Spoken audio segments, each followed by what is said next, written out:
Can you imagine getting a letter or an email off Nintendo saying that they are suing you for $1.6 million? I think my ass would fall through the floor if I got a letter like that. Well, in this video, we are going to watch a documentary series on a guy named James Burt, who this actually happened to. I don't know the ins and outs of this, so let's just get into it. Now, this video is sourced from a YouTube channel called Thomas Game Doc. So if you do like this video, then go and show him some love and go and subscribe to him, etc. and so forth. And let's get into this video. The tagline is "The Man Who Nintendo Sued for $1.6 million." Right, okay. So imagine you are Nintendo. In just 1 week, your next Mario game is about to be released. But then, disaster strikes. The game somehow pops up on the internet to download for free. Well, you're downloading it, aren't you? Straight away. This is obviously not good, No. so you dig for clues about who leaked the game. And before long, a name comes up. James Burt.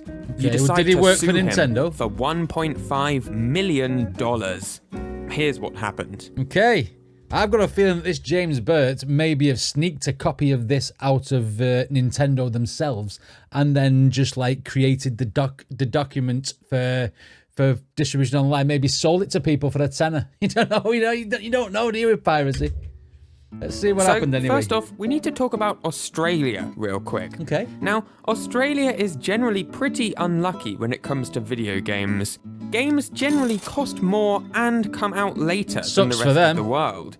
But in 2009, Nintendo decided to buck this trend with their new Mario game, New Super Mario Bros. Wii. Okay, I remember For it well. once, the game was set to launch first in Australia, Okay. then a few days later in America, a week after that in Europe, and almost a whole month later in Japan, where the game was actually developed. So, The game developed in Japan comes out last. How would you figure that one out? That to me is crazy. almost a whole month later in Japan, where the game was actually developed.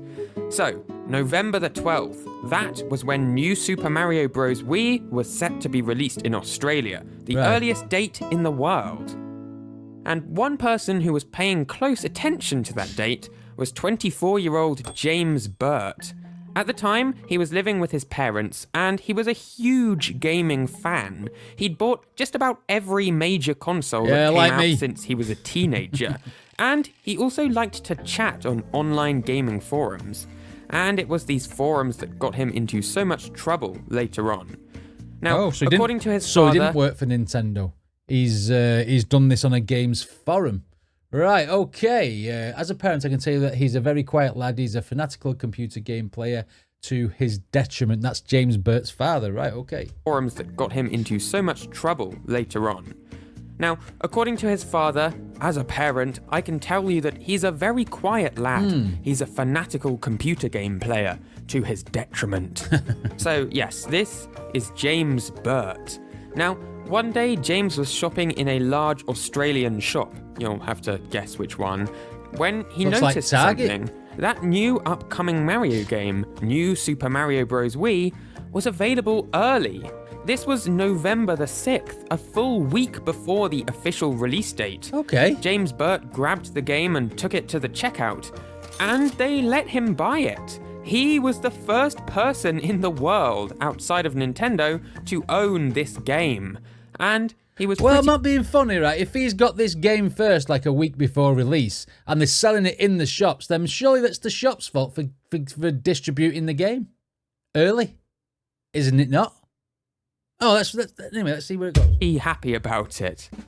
I would be as well. So James Burt headed home and started chatting on his gaming forums when the topic of New Super Mario Bros. Wii came up. Now, this part of the story is where things get a little tricky. According to James's father, his son was egged on by the other people in the forum to prove that he actually got the game early. Upload the files! Upload the files! No, people told him. He didn't. Until eventually James gave in and uploaded the data from his disk onto the forum. Oh, you're just asking for trouble. You're just asking for trouble. You can't put files of a new game online. You can't. You can't do it. This is, well, forget the game being sold to him early. This is a catastrophic error by James. And before this even continues, it's probably right that Nintendo sued him for this.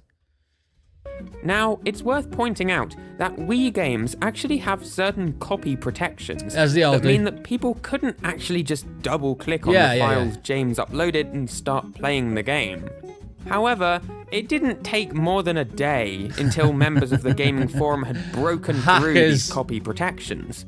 And within 5 days, 50,000 people had downloaded and played New Super Mario Bros. Wii. 50,000 people have downloaded the New Super Mario Bros. Game on a Wii ISO file, which means homebrewed Wiis could play it, which means emulated computers with the Wii emulator on could play it as the ISO file. 50,000 is a lot. Now, if you take into consideration at the time the Wii games came out, they were around about 40 quid. You're talking 50,000 times 40. So that's how much money Nintendo basically going to say they're losing. Wow. What an idiot. Week before it had come out anywhere in the world. So that's what James Burt's dad said happened. However, according to Nintendo, things went down a little differently. They claim that rather than being pressured into uploading the data to prove that he really did get the game early, James Burt actually directly messaged a bunch of well-known members of the forum and sent them the data to try and make himself look cool, I guess. Obviously, we don't know which version of events is true. Nintendo is going to be biased against James, whereas his dad is obviously going to be biased in his favor. Of course, I mean, it's not even like he said, listen, if you crack this code and give me this game, I'll sell this game for like, if he was doing it for money, then I could understand why he has done this. But why contact someone who's going to make it into a digital game to make yourself look cool? That, my friends, is an expensive mistake. The actual events are probably somewhere in between. But the end result is the same. Before the end of the week, New Super Mario Bros. Wii had been downloaded for free 50,000 times. And, unsurprisingly, Nintendo didn't exactly ignore this. You know why? Because people have been making videos probably onto YouTube and saying, social media saying screenshots of them playing it, and then Nintendo will be like, how the hell have people playing this? It's still a week before the release in Australia, which is the first country we're going to distribute it to. I mean, wow. Oh, you would be getting your private eyes onto this, wouldn't you? They themselves stated, Nintendo was able to employ the use of sophisticated technological forensics to identify the individual responsible for illegally copying the file and making it available for further distribution. Now, they don't state exactly how they figured out James Burt's identity. Someone's grasped on him. Even a month had gone by. So what will have happened here? Nintendo are poking around. Someone would have pointed him to the direction of this forum, and then somebody in this forum, or a multitude of people in this forum, would have said, "No, it's not us. Don't sue us. It's a guy called James Burt. James Burt. James Burt. James Burt. James Burt. James Burt. Et voila. Let's go and hammer this guy." Oh, in the courts James as Burt's well. identity. But before even a month had gone by, Nintendo obtained a federal court search order, which would let them search James Burt's home. And during this search, they seized some of James's property, most likely his computer, which they claim served as further evidence against him. Wow. In other words, James Burt was busted. Nintendo had rock-solid proof that he was the leaker who uploaded their game onto the internet. And thus began the legal action. James Burt was brought to federal court for breaching Australia's Copyright Act. And there really wasn't any question of guilt. It was very obvious that James Burt was guilty. And the case only took 4 months. I mean, it's not only the fact that he's got the physical game early. It's not only the fact that he's going to see it on his forums and this, that, and the other. He'll have been in the shop with a receipt and the cameras would have been on him watching him buy the game. He's banged to rights. But what does my head in about this is he didn't do it for any sort of profit. He did it to make himself look cool. And that's going to cost him, like, $1.6 million. That is ridiculous, man. Copyright Act. And there really wasn't any question of guilt. It was very obvious that James Burt was guilty, and the case only took 4 months to settle. The result?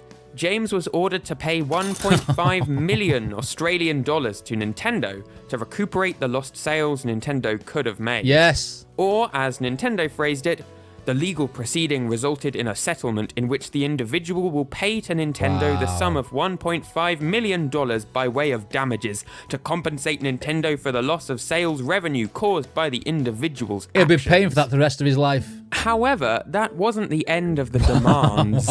James Burt also had to pay Nintendo's legal fees, a hefty $100,000. Oh my God. Plus, he was forbidden from commenting publicly on the case. His father, though, was not subject to the same restrictions, and so he went to great lengths to defend his son's name. As you do. It was peer pressure on the internet forums and the blog sites that led him to do a very, very silly thing to prove that he'd actually managed to purchase a game before its release date, his father stated. It's not an excuse. It's not an excuse. Peer pressure or no peer pressure, you shouldn't have uploaded the files of that game 100%, like, period. You shouldn't have uploaded them to make stuff. Why don't you do a picture of you holding the game? Or, if that wasn't enough, why didn't you just put the game into your Wii? Because the mobile phones must have been around. Yeah, they were. Mobile phones with cameras on were around when New Super Mario Bros. Wii came out, right? So you could have, like, been playing it. Look at this. You know what I mean? You don't upload the game code. Jesus. It was certainly done with no malice or intent to make No. money. And that seems like the end idiot. of the story. But there's one final, slightly bizarre footnote. 3 years later, James Burt popped up on Reddit to say this. Hey there, James Burt from Australia here. Just saying, I think it's ironic that out of everyone in Australia they could have chosen, I get given a Ganon statue for being a good customer of Nintendo. Yeah, so years after the lawsuit had ended and James Burt had paid his dues, Nintendo decided to gift him a Ganon amiibo. I was given a phone call from my local Thanks for the 1.5 million. Oh no, sorry, 1.6 got the 100k as well. Have an amiibo that's worth about, what, 30 quid. I mean, that's a slap in the face if I've ever seen one. But why would Nintendo say you're such a good customer? Here, have this. Maybe it's because the payment schedule is going straight to Nintendo from James Burt. And maybe someone's picked up, didn't know about his case, and gone, look, hey, he's spending lots of money at Nintendo here, and it's basically money he's paying back. And sent him a statue. Slap in the ball, slap in the face, whatever you want to say. EB Games saying Nintendo chose me and to come pick it up. No actual reason for winning, and EB Games had no info on it, just that I won. No papers came with it, just the figure in a Nintendo brown box. I'm very grateful they chose me, don't get me wrong, and I do still love Nintendo after being sued. Wow. He's a bigger man than me. I personally think it's kind of immoral to sue an individual for such a huge amount of money. Obviously, huge amount piracy of money, is a crime, but like, no one died, no one was hurt, and New Super Mario Bros. Wii ended up selling over 30 million copies. I mean, So I think Nintendo ended up doing just fine for themselves. But $1.6 million, equivalent to about £850,000, that is an amount that changes your life forever. Unless you're like Jeff Bezos, that is going to take a long time to pay off. Yes. Still, James Burt seems to be doing fine. In the years since the lawsuit, he's started multiple online gaming blogs, which is cool. And he doesn't try and get the money back, which is impressive. I think that if I was in his situation, I would have a lot more resentment harbored up. No, you can't. Me. You can't. I guess we should all aspire to be a bit more like James Burt. A bit not like James Burt. Other than the piracy thing, exactly. Of course. Hey, thanks for watching to the end. I haven't made a video in a while, so If you're watching this right now, thank you for sticking with This was a very, very interesting watch. And to be honest, like, people say, oh, James is not bitter from this, that, and the other. I mean, he's no right to be bitter. He can't be bitter for the simple fact is he's basically ripped off a game. I mean, he's not ripped it off in the moral sense of buying it, but as soon as you upload that code, you know there's people on the internet who can crack codes. You know people have worked for software companies or work for game companies or whatever as large as Nintendo, and they're going to be able to crack that code. I mean, it's stupidity and it's ego that has got him into this trouble. Because, like, peer pressure, it should, you know, if you get a game early, like these days, sometimes they get released a little bit early, a couple of days before, and you try and play that online, you get banned, don't you? Because they know that the game's not out yet.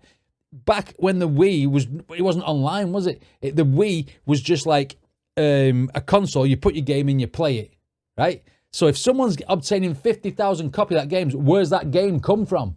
Do you know what I mean? And the fact that it's got narrowed down to him, and he has been the person who has naughtily uploaded the files from that. Why didn't you just do a few lines from the files, not all of them, or something like that? Or like I say, make a video of him playing the game. They can't do shit with that, can they? And then it'll be down to the store's fault for selling it him early. You know what I mean? But I mean, 1.5 million or $850,000 is ridiculous amount to pay back. He'll be paying that back for the rest of his life, because some people don't even make that in their lifetime.